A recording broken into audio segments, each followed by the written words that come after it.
제가 전기 추진 모터 방식의 프로펠러를 얘기를 했던 드론 부분에 대해서 얘기를 했었죠. 앞으로 이게 모기지나 아니면 비행체에서 새끼 드론들을 내보내고 전파로 무선 마이크웨이브로 전파로 전력을 충전할 수 있다고 얘기를 했습니다. 이것을 위해서 전기 모터가 필요한 것입니다. 그래서 지금 국내 최초로 개발했다는 전기 모터는 제 기술 구조로 분명히 침범을 한 것으로 보이고요. 드론 자체가 그냥 연료를 태워서 수소나 산소 연료를 태워서 갈 수도 있으나 얼마 못 가르겠죠. 연료가 떨어지면 다시 내려와 갖고 받아야 되고 이렇게 되는데, 전기 방식은 틀리다 그랬죠. 전기 방식은 마이크로웨이브 전파로서 지상이나 떠있는 비행체에서 전파로서 그 드론에게 서로 송수신 서로 파형이 틀린 전파의 묶음으로써 송수신합니다. 송수신할 때 그거를 충전 방식으로 바뀌면 되니까요. 그럼 이게 전파를 전기로 바꿔줍니다. 예, 그러면 이제 그거 가지고 드론이 무한정 떠 있을 수 있는 장점이 있습니다. 그래서 전기 모터 방식의 드론을 제가 제안을 최초로 했었죠. 세계 최초로. 그래서 그 부분에 대해서 지난 동영상을 찾아보시면 나옵니다. 이 부분의 제 기술 구조는 제 기술 구조라는 것을 다시 한번 말씀드립니다.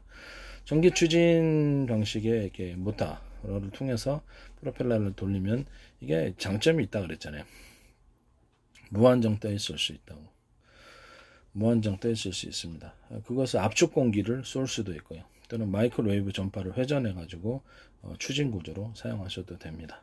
프로펠러를 내장하셔 가지고 서로 하나의 회전축 여러 개의 프로펠러가 달린 구조로서 추진해 줄 수 있는 장점이 있습니다. 밑으로 밑에 사방으로 둘 수 있어요. 제 프로펠러 구조는 양 옆에다가도 여러 개 배치할 수 있고, 앞 뒤에도 배치할 수 있고, 위 아래도 배치할 수 있으며 사선으로 배치해서 추진할 수 있습니다. 굉장히 프로펠러 방식임에도 불구하고 굉장히 고속으로 달릴 수 있습니다.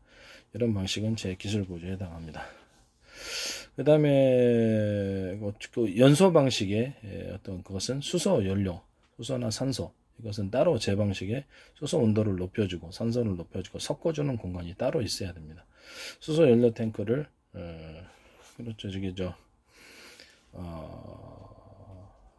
그래서 각각 격벽으로 처리해서 해줍니다. 자동차 같은 경우에는 격벽 처리하고, 그것도 직렬과 병렬 방식을, 지금 직렬과 병렬 방식 두 가지 들어가는, 하나의 문제가 생겼을 때 또 하나의 선이 수소를 공급을 하는 거죠. 전기도 마찬가지고요. 그런 방식은 지금 새로 국내 최초로 전기 모터 기반 프로펠러를 만들었던 거기서 침범을 하신 것은 틀림없습니다. 안에 배터리 기술 구조를 보면 그렇게 했으리라고 생각합니다. 어쨌든 간에 이것은 나중에 증명이 될 것입니다. 어쨌든 수소하고 산소를 태워서 할 때는 수소 산소를 서로 온도를 높여주고 같이 섞어주는 공간이 따로 있고, 연료 배분기, 가스를 여러 개 공급해 가지고 연소실로 보내는 다연소실 구조가 존재할 수 있습니다.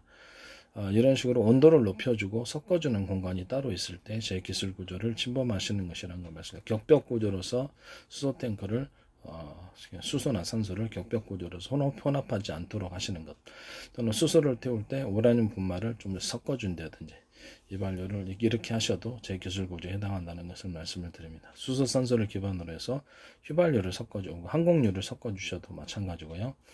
항공유나 휘발유, 그다음에 경유 이런 부분들의 연료를 가스 이런 부분들 온도를 높여주는 공간이 있다. 그것은 제 기술 구조입니다. 왜냐하면 연료 효율이 틀리기 때문에 추력이라든지 항속거리, 주행거리가 완전히 틀려집니다. 50% 이상 자동차에도 이렇게 온도를 높여주는 기능 구조가 있다. 그러면 제 기술 구조를 침범하시는 것이 되신다는 것을 말씀을 드립니다. 전기 모터 부분에 대해서는 그렇죠. 이게 향후 거기에 제 무선 송수신 시스템, 전력을 무선으로 송수신 받아 전력을 충원하는 이 구조를 가졌다면 제 기술 구조를 침범하시는 겁니다. 지금 기술 구조를 좀 여러 개 침범하신 것 같은데 나중에 알게 될 겁니다. 이 회사가 아니더라도 다른 데서 제 기술을 카피를 하셔갖고 카피 회사도 아니고 카피나 또는 도둑질 행위를 해가지고 하시면, 이 회사가 꼭 그렇다는 건 아닙니다. 다른 회사가 어떤 누구라도 그런 도둑질 행위를 통해서 하면, 그렇죠. 그게 남의 기술을 가지고 기반으로 이렇게 도둑질하죠. 혹시 모두가 안다면 모두가 그 기술을 안다면. 그래서 이것이 그 독점 구조가 되리라고 생각하십니까? 아니면 뭐 다른 데도 다 똑같이 따라해도 할 말이 없는 거예요. 예.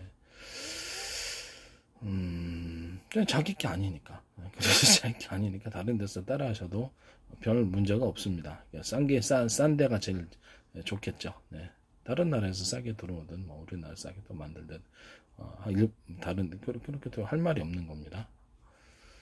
하여튼 제 기술 구조를 여러 개 침범한 것으로 보이고 이 기사가 딱히 그랬다고 판단할 것은 나중에 이제 저한테 기술 사신 분이 하실 부분이고 저는 따로 소송하지 않습니다.